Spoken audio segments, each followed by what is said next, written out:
پاکستان میں social media اور فحاشی۔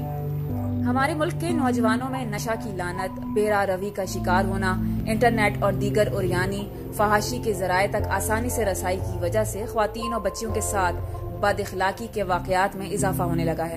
پاکستان ایک عرصے سے مختلف جرائم کی لپیٹ میں ہے۔ پاکستان میں چوری، ڈکیتی، اسٹریٹ کرائم کی وارداتیں عام ہیں۔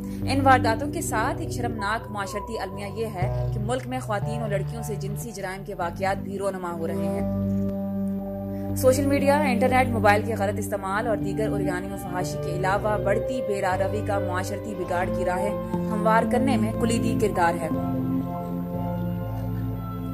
اس بڑے بگاڑ کو روکنے کے لیے ملکی سطح پر حکومت کو ایسے سخت اقدامات کرنے کی ضرورت ہے کہ سوشل میڈیا پر دوسروں کی نجی زندگی سے متعلق مواد پر بھی پابندی لگا دی جائے۔ پاکستان کے ثقافتی اور اخلاقی رجحانات کے مخالف مواد پر پابندی ہونی چاہیے۔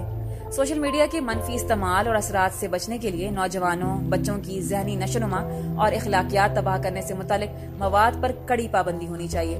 یوٹیوب، فیس بک، ٹک ٹاک، ٹویٹر، گوگل پلس سمیت تمام سوشل میڈیا ادارے سختی سے رولز کے پابند ہوں۔ سوشل میڈیا اداروں پر جلد از جلد پاکستان میں دفاتر قائم کرنا چاہیے اور سوشل میڈیا کمپنیاں پاکستان کے لیے اپنا مجاز افسر مقرر کریں تو معاشرے میں پھیلائے گئے سوشل میڈیا کے ان منفی اثرات سے کافی حد تک بچا جا سکتا ہے۔